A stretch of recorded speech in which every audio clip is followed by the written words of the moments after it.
जोहार झारखंड, आप सभी का स्वागत है eagle IAS the study zone में। साथियों, यूपीएससी 2025 का फॉर्म 22 तारीख को आ चुका है और इसका जो क्लोजिंग डेट है वो 11/2/2025 तक है। जब आप सभी फॉर्म भरने जा रहे हैं तो आप सभी को कुछ बातों को ध्यान में रखना होगा या कुछ तथ्यों को दिमाग में रखना होगा जब आप फॉर्म को भरने जा रहे हैं। आज उन्हीं सब मैटर पर चर्चा करेंगे जो कि यूपीएससी के द्वारा नोटिस के तहत कहा गया है कि फॉर्म भरते समय आप किन किन बातों का ध्यान रखें ताकि आपका फॉर्म जो है रिजेक्शन ना हो। तो चलिए प्रारंभ करते हैं। सबसे पहले आप देख पा रहे हैं कि ऑनलाइन एप्लीकेशन फॉर्म जो है 22 तारीख को आ चुका है और इसका जो लास्ट डेट है वो 11/2/2025 को है। इसके बाद जब आप फॉर्म भरने जाएं तो आपको बहुत सारे डॉक्यूमेंट जो है अपने सपोर्ट में अपलोड करना पड़ेगा। इन डॉक्यूमेंट्स को क्या करेंगे, आप अपने पहले से ही एक फाइल बनाकर रेडी कर लेंगे। कौन कौन से डॉक्यूमेंट जो है आपको अपलोड करने पड़ेंगे, फोटो और सिग्नेचर तो साथ में रहेगा ही। इसके अलावा आपका जो मैट्रिकुलेशन का सर्टिफिकेट है वो आपको लगेगा, आपका एजुकेशनल सर्टिफिकेट अर्थात आप जो डिग्री आपने किया है उसका सर्टिफिकेट, कम्युनिटी और पीडब्ल्यूएसडी सर्टिफिकेट होंगे जो भी आपके लिए एप्लीकेबल है, necessary undertakings wherever applicable, और भी जो सर्टिफिकेट्स जो आप चाहते हैं। कुछ लोग जो हैं, कुछ युवा जो है क्या चाहते हैं ना, आरक्षण चाहते हैं, तो उनके लिए वो सर्टिफिकेट भी देना ज़रूरी है। तो ये सारी चीज़ें जो है आपको फॉर्म भरने के समय में लगेगा और ये सब जो है आप एक जगह पर क्या करेंगे, कलेक्शन करके रखेंगे और फिर जो है अपना फॉर्म भरने के लिए क्या करेंगे, आगे बढ़ेंगे। क्योंकि इस फॉर्म को भरने में एक रश रहता है, तो आप अपना संपूर्ण तैयारी अर्थात एक डेटा बना लें कि किन किन चीज़ों की ज़रूरत है। एक बार आप इस नोटिस को भी पढ़ लें, उसके बाद जो है फॉर्म भरने के लिए आगे बढ़े। चलिए आगे देखते हैं और क्या कुछ चाहिए। अगर मान लीजिए कि आपको कोई गाइडेंस की आवश्यकता पड़ती है, फैसिलिटेशंस काउंटर फॉर दी हेल्पलाइन और गाइडेंस फॉर द कैंडिडेट, तो इसके लिए भी यूपीएससी के द्वारा क्या है, व्यवस्था किया गया है। जो फैसिलिटेशन सेंटर है gate C in the campus, इसके कैंपस में जो गेट सी है वहाँ से आप क्या कर सकते हैं, पर्सन जा करके विजिट कर सकते हैं, या टेलीफोन नंबर भी यहाँ पर दिया गया है जो कि वर्किंग है 10 बजे से लेकर के 5 बजे तक। इस दौरान जो है आप क्या कर सकते हैं, हेल्प ले सकते हैं। ठीक है। इसके अलावा यूपीएससी के नोटिस को, जो डिटेल नोटिस है उसको आप एक बार बिल्कुल देख लें और फिर जो है यूपीएससी के साइट में जा करके अपना फॉर्म भरना प्रारंभ करें। फॉर्म भरने की जो प्रोसेस बताया गया है कि all the candidate advise that before filling of online application form for the civil service या इंडियन फॉरेस्ट सर्विस दोनों के लिए they must register themselves one time registration, अर्थात ओटीआर जो एक ही बार आपको लाइफ टाइम के लिए मिलता है, वन टाइम रजिस्ट्रेशन करना ना भूले और उसे ध्यान से ही भरे। और हालांकि उसमें चेंजिंग करने के लिए मिलता है, लेकिन फर्स्ट अटेम्प्ट में ही जो है आप ऐसा अपना ओटीआर को भर ले कि उसमें मिस्टेक के जो चांसेस है वो एकदम ही जो है 0.001% तक हो, बाकी 99.99% आपका जो है सही हो। तो ओटीआर भरने समय से ही आपको अपना ध्यान देना होगा, ये कि फर्स्ट टाइम भरना है और ये जो है क्या है ना, लाइफ टाइम में एक ही बार आपको भरने मिलेगा, हालांकि चेंजिंग करने के भी समय दिए गए हैं। चलिए आगे बढ़ते हैं। बिफोर अप्लाइंग द CSE 2025 और IFO एग्जामिनेशन 2025, कैंडिडेट के साथ कहा जा रहा है कि वो अपने एलिजिबिलिटी को बिल्कुल चेक कर ले। आप जिस एग्जामिनेशन को देने जा रहे हैं उस एग्जामिनेशन के लिए आप एप्लीकेबल है कि नहीं, इस बात को गौर से रखें।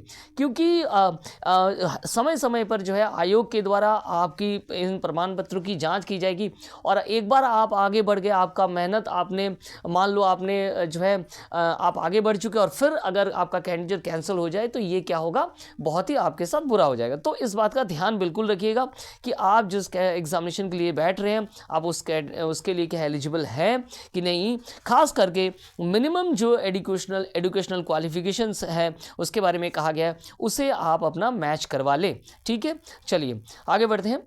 Candidate should have detail of one photo ID card, आपके पास एक फोटो आईडी कार्ड होना चाहिए। अब उनमें क्या क्या हो सकता है, आपके पास आधार कार्ड हो तो चलेगा, वोटर कार्ड हो तो चलेगा, पैन कार्ड हो तो चलेगा, पासपोर्ट हो तो चलेगा, ड्राइवरी लाइसेंस हो तो चलेगा, एनी अदर फोटो अदर जो ID card issue by the state और सेंट्रल गवर्नमेंट, या कोई ऐसा कार्ड जो कि स्टेट और सेंट्रल गवर्नमेंट ने आपको जारी किया है। तो ये फोटो आईडी कार्ड जो है use for all future references, इसी फोटो आईडी कार्ड जो आप अपलोड करेंगे ये फ्यूचर रेफरेंस में आपको काम देगा। ठीक है, तो इसे आपको कैरी भी करना पड़ेगा। यहाँ पे कह रहा है कि candidate is advise to carry all its photo ID card while appearing for the examination और पर्सनालिटी टेस्ट। जब आप एग्जामिनेशन में अपेयर होने के जाएंगे तो उस समय उसी फोटो आईडी कार्ड की आपको आवश्यकता पड़ेगी, और साथ में जब आप इंटरव्यू के लिए भी जाएंगे तब उस समय भी आपको इस फोटो आईडी कार्ड की आवश्यकता पड़ेगी। तो केयरफुली आप फोटो आईडी कार्ड को रख ले। अर्थात एक कॉमन तरीके से हम कह सकते हैं कि हम सभी जो है आधार कार्ड को रखते हैं, तो आधार कार्ड को रख ले। चलिए आगे बढ़ते हैं। The candidate who are required to pay the examination fee must ensure that the fees is paid by them. तो जिन्हें हु आर रिक्वायर्ड, जिन्हें पे करना है, जिनकी कैटेगरी में पे करने का ऑप्शन है, उन्हें तो पे करना पड़ेगा। तो वो इस बात का ध्यान रखें कि वो एक बार पैसे वंस पेड वो क्या होगा, रिफंड नहीं होगा। और इसके साथ साथ एक बात और गौर करने के लिए कहा गया, it may also be noted that fee once paid for one application is not allowed to be adjusted against the another application. अर्थात आपने एक बार फीस पेड किया और आपको लगता है कि ये मेरा एप्लीकेशन खराब हो गया तो मैं दूसरे एप्लीकेशन में इसे एडजस्ट कर दूं, ऐसा पॉसिबल नहीं है। ठीक है, चलिए इसके साथ साथ आयोग के द्वारा ये देखा गया है कि कुछ विशेष परिस्थितियां उत्पन्न होती है जिसके कारण जो है फॉर्म क्या होता है, रिजेक्ट होता है। और आयोग ने आपको नोटिफाई भी किया है, उन्होंने इस नोटिस में बताया है कि ये परिस्थितियां उत्पन्न होती है जिसके कारण जो है कई बार बच्चों के जो फॉर्म है वो रिजेक्ट होते हैं। तो उन चीज़ों को भी हम लोग क्या करेंगे, देख लेंगे और तथ्यों को ध्यान में रखेंगे। क्या है, candidate appearing in the CSE IFO examination 2025 will be required to the indicate following information in OAF। ठीक है, तो ये जो है क्या क्या उनको देखना है, ध्यान से देखिएगा। कैंडिडेट विल रिक्वायर, अच्छा अपेयरिंग, अच्छा नहीं, ये यहाँ पर ये बताया जा रहा है 6 नंबर जो पॉइंट है ये बताया जा रहा है कि candidate appearing in CSE IFO exam will be required to indicate the following information in OAF। उन्हें OAF में कौन कौन से इन्फॉर्मेशन भरने हैं।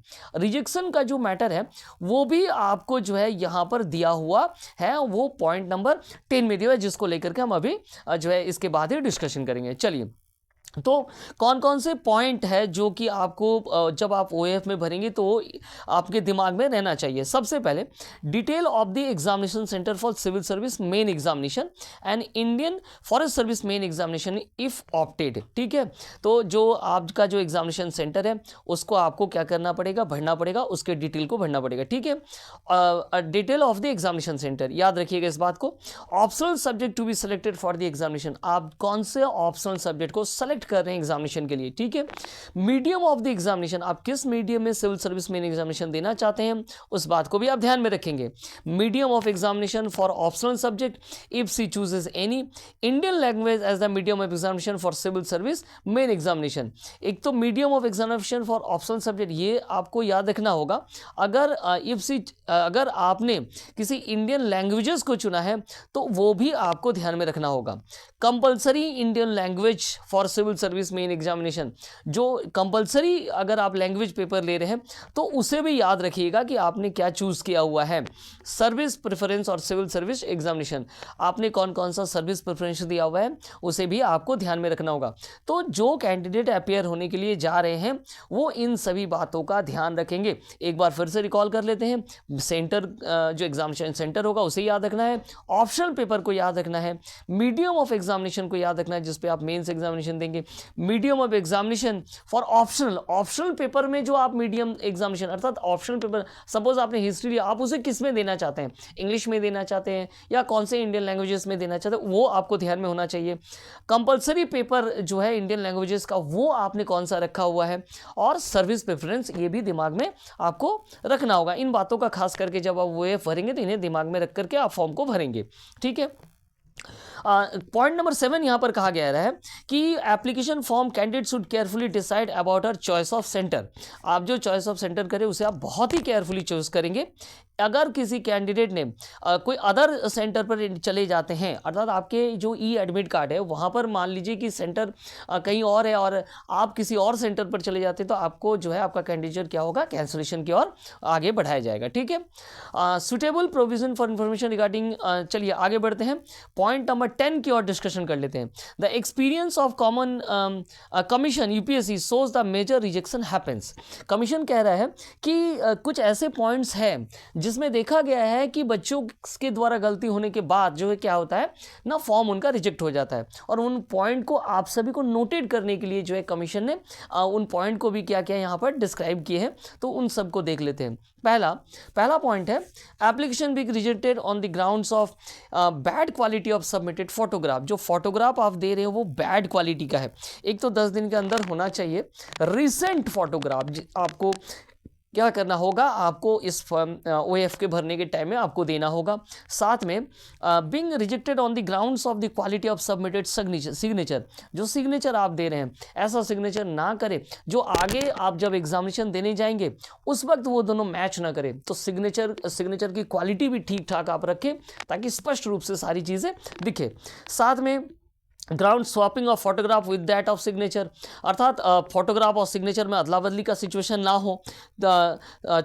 चौथा पॉइंट क्या है, एप्लीकेशन है filled all the detail in OAF but fail to finally submit the. आपने OAF तो भरा लेकिन आप जो है फेल हो गए, क्योंकि एक रस रहता है। बहुत से बच्चे जो है इस फॉर्म को भरेंगे और एक रस की स्थिति रहती है।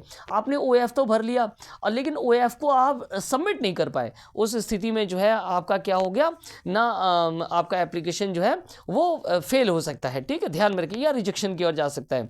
Fee payment detail against one application has been submitted to another application ID. एक एप्लीकेशन के लिए आप जो फी पेमेंट करें उसे आपने दूसरे में भर दिया, तो आपके दिमाग में ये सारी चीजें क्लियर होनी चाहिए। Application being rejected on the ground of non-submission of payment proof of the commission within a specific time in case of fictitious payment। कई बार क्या होता है ना, पेमेंट तो हो जाता है लेकिन बैंक से इंफॉर्मेशन जो है यूपीएससी के पास नहीं पहुंचता, तो उस केस में भी जो है आपका क्या हो सकता है ना, रिजेक्शन हो सकता है। इस बात को ध्यान में रखना होगा। फिक्सियस पेमेंट के बारे में कहा गया है। ठीक है, चलिए आगे बढ़ते हैं। इसके साथ साथ candidate applying online need not send hard copy of the OAF filled by them online or any other document, certificate, testimonial to the Union Public Service Commission. However, they are advised to take print out of the OAF and retain it for further communication with the जो है आपको आवश्यकता नहीं है कि जो आप जो OAF भर रहे हैं उसके हार्ड कॉपी को आप कमीशन को सेंड करें या कोई भी डॉक्यूमेंट, टेस्टिमोनियल, सर्टिफिकेट जो है आप सेंड करें। लेकिन ऐसा यूपीएससी कह रहा है, आयोग कह रही है कि आप अपने फर्दर रेफरेंस के लिए जो है OAF का प्रिंट आउट जरूर रख ले, जिससे आपको ये ज्ञात होता रहेगा कि आपने क्या भरा था और किस आपका हाथ में जो आप बाद में जो आपके पास एडमिट कार्ड आ रहा है वो एडमिट कार्ड और आप जो OAF भरे वो दोनों सेम है कि नहीं। अगर सेम नहीं है तो आपको तुरंत क्या करना पड़ेगा, हेल्प लेना पड़ेगा या गाइडेंस के तहत आना पड़ेगा यूपीएससी के साथ। ठीक है, चलिए नेक्स्ट पॉइंट देखते हैं।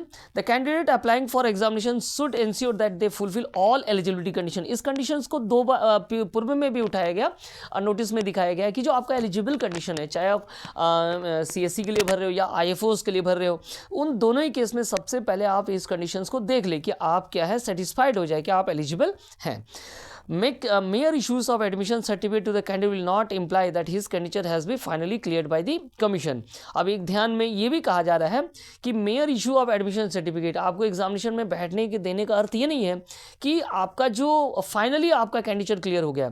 कमीशन जो है वेरिफिकेशन कर सकता है एलिजिबल कंडीशंस को लेकर के, डॉक्यूमेंट वेरिफिकेशन कर सकता है, डिफरेंट स्टेजेस में वो ऐसा कर सकता है। ठीक है, online application process must be complete. जो टाइमिंग है उसे बिल्कुल ध्यान में रखना है। 11 फरवरी के 6 बजे तक जो है आपको आपका ऑनलाइन एप्लीकेशन फॉर्म को सबमिट कर देना है हर हालत में, और आप OTR से शुरू होकर के फाइनल सबमिशन तक हर बात का ध्यान से रखेंगे, नोटिस का स्टडी करेंगे, फिर जो है आप आगे बढ़ेंगे। ठीक है, चलिए इसके अलावा ध्यान में रखिएगा एक और चीज़ जो है कमीशन के द्वारा पॉइंट नंबर 15 में कहा गया कि जो सेंटर आप ऑप्ट कर रहे हैं लेकिन उस सेंटर में स्टूडेंट क्या है, वेरी लो है, कैंडिडेट इज़ वेरी लो, उस केस में सेंटर को बदला जा सकता है या जो नियरेस्ट सेंटर वो दिया जा सकता है। The decision of this commission in this regard will be the final, और ये क्या होगा, फाइनल होगा। No further correspondence will be जो है entertain from the candidate.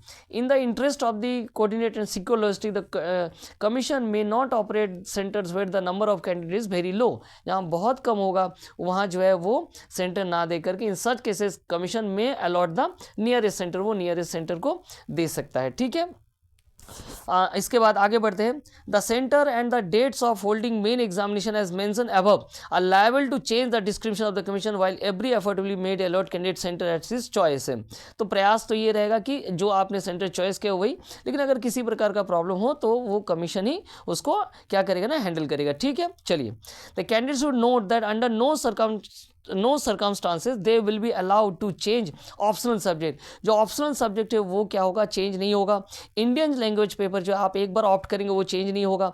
And medium of examination that जो they have already indicated in their field online civil services OF, जो आप OF में जो है फील कर रहे हैं वो उनमें से ऑप्शनल सब्जेक्ट हो गया, इंडियन लैंग्वेजेस का जो पेपर हो गया, और जो मीडियम ऑफ एग्जामिनेशन है ये जो है चेंज नहीं हो पाएगा। तो इस बात का ध्यान रखेंगे फॉर्म भरने के समय में।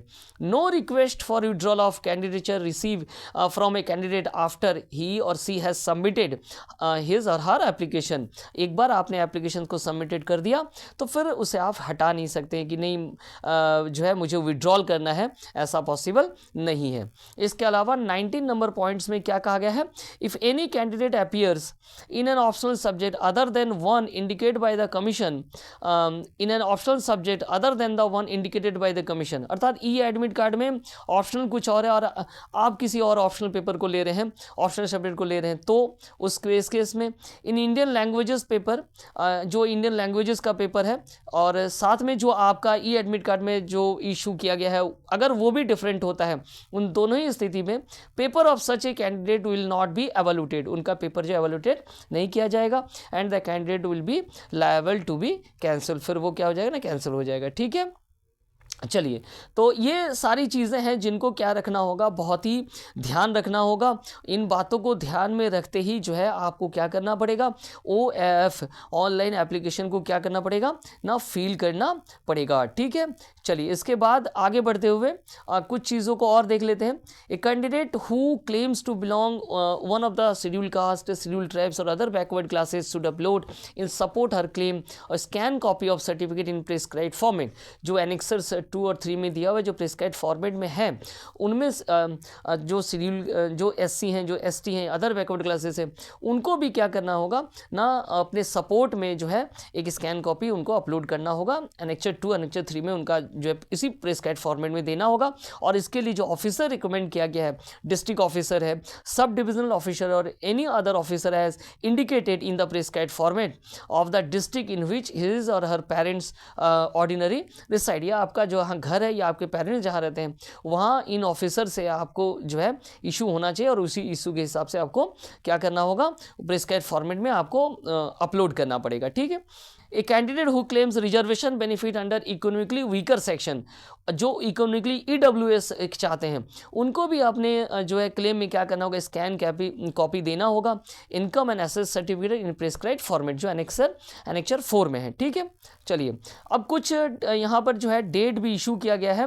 पहला नोट दिया गया, candidate should note there SC ST PWBD ex serviceman certificate should have been issue latest होना चाहिए और क्लोजिंग डेट ऑफ OF जो 11/2/2025 है उस हिसाब में वो लेटेस्ट होना चाहिए। ठीक है, इसके लिए जो है रूल 27 CSE 2025 का रूल 27 और IFS का जो रूल 20 है उसे आप एक बार जरूर देख लीजिएगा। ठीक है। EWS कैटेगरी के लिए बताया गया है कि EWS category candidate should note that income and asset certificate must be issued in prescribed format based on the income for financial year 2023 to 2024 का होना चाहिए। जो आप EWS सर्टिफिकेट देंगे जिसमें इनकम और एसेट सर्टिफिकेट होगा वो किस फाइनेंशियल ईयर का होना चाहिए ना, वो ये 2023 और 24 के फाइनेंशियल ईयर का होना चाहिए। ठीक है। Certificate based on the income of any other financial not be treated as valid, मतलब अदर ईयर के इस समय काल को जो 23-24 का जो समय काल इसको छोड़ के अगर आप देते हैं तो वो वैलिड नहीं होगा। The certificate must B issue on और आफ्टर 1/4/2024 और ये कब इशू होना चाहिए, 1/4/2024 के बाद इशू होना चाहिए, but not later than the closing of the civil service preliminary examination 11/2/2025, मतलब 11/2/25 से क्या होना चाहिए, बाद का नहीं होना चाहिए। 1/4/2024 से लेकर 11/2/2025 2025 के बीच में जो है होना चाहिए। The OBC category candidate should note the OBC जो नॉन लेयर के हैं सर्टिफिकेट मस्ट भी प्रिस्क्राइब फॉर्मेट में होना चाहिए on the income for the financial year. कौन कौन से ईयर के लिए बताया गया? 2023-24, 22-23 एंड 21-22 के लिए। The candidate must be issued on and after, ये भी 1/4/2024 के बाद इशू होना चाहिए और क्लोजिंग डेट से क्या होना चाहिए? पहले का होना चाहिए। तो ध्यान में रखिएगा, ये सारे जो नोट पॉइंट दिए गए हैं सर्टिफिकेट के लिए, इन सारे पॉइंट को आपको बिल्कुल बारीकी से अध्ययन करना होगा। इन सभी स्थितियों को अध्ययन करने के बाद जो है आप क्या करेंगे? फॉर्म भरने के लिए आगे बढ़ेंगे। ठीक है, सभी पॉइंट्स को आपको क्या करना है? एक बार अध्ययन करना है और ज़रूरत पड़े तो उसे आप एक नोट बनाकर रख लें कि किन किन चीज़ों को जो है हमें आवश्यकता है फॉर्म भरने के समय में।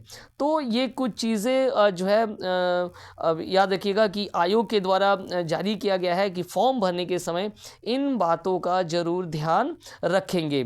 सभी जो स्टूडेंट है वो इन बातों का क्या करेंगे? ध्यान रखेंगे। ठीक है, इसके अलावा कुछ चीज़ें और भी है, उन पर डिस्कशन कर लेते हैं। Candidate must note that they use only international form of Indian numeral in the filling of application form and writing the code number 1 2 3 4 5 6। इस हिसाब से जो है आपको इंडियन न्यूमरल्स में फिल करना है 1 2 3 4 कोड नंबर 1 2 3 4 5 6, इस हिसाब से आपको क्या करना है? फिल करना है। ठीक है, इसके अलावा और क्या कुछ है? अब ऐसे तो बहुत सारी चीज़ें जो कि मेन एग्जामिनेशन से भी जुड़ा हुआ है, लेकिन हम लोग वो चीज़ें देखेंगे जो अभी बहुत ज़रूरी है। उन चीज़ों को ही उन्हीं को जो है हमने यहाँ पर आप सबके सामने रखा है। बाकी ऐसे बहुत से और भी पॉइंट्स है जो स्टूडेंट्स को क्या करना होगा? अपने दिमाग में रखना होगा। आप एक बार इस नोटिस का क्या करेंगे? एक बार थ्रू आउट सारे नोटिस को देखेंगे, उसके बाद ही जो है आप क्या करेंगे? आगे जा कर के अपना फॉर्म जो है भरने के लिए OTR से अपना फॉर्म शुरू करेंगे। तो हमारे साथ जुड़े रहिए, ऐसे ही UPSC CSC से जुड़े हुए क्लासेस के लिए, और साथ में जो अपडेट दिए गए हैं या जो भी नोटिस में आते हैं उन सभी के लिए आप सभी हमारे साथ जुड़े रहिए। बहुत बहुत धन्यवाद आप सभी का।